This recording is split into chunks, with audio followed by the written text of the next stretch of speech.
Today I'm going to fit the end pin into the bag violin.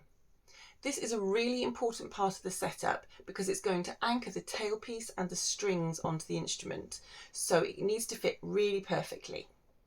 I have got a couple of end pins here. I'm using ebony to match the pegs I've already fitted, but they can come in rosewood or boxwood, but ebony will be in keeping with this instrument, so I've chosen that one. So now I just have to choose between a plain ebony one, which is perfectly nice, or one with a Paris eye detail on. And I like a bit of bling, so I think I'm going to go with the Paris eye one. Now, if you remember, the bottom block in the bag violin is new, so there's no hole in the end. So the first thing I need to do is to drill that hole. I've scribed a little hole already.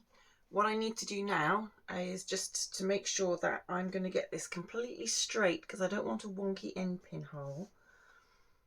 And that looks pretty good to me. Slightly bigger drill bit, then I'll get to the peg reamer.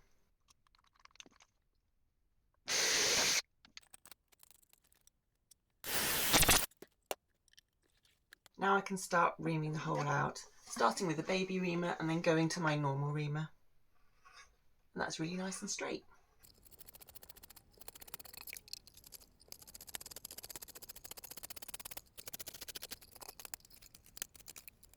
I've got a little end pin here. It's got a nice bit of Paris eye detail on the bottom, which I thought would be pretty. So I'm just going to see how that fits in the hole. And it's sticking out a bit there. So I think I just need to ream that hole slightly wider, just so that the new block is completely disappeared underneath the existing ribs, and then I can shape the end pin.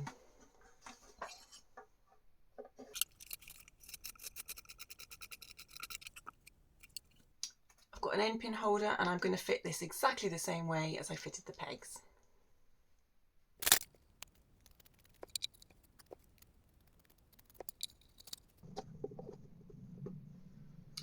And that's the end pin fitted.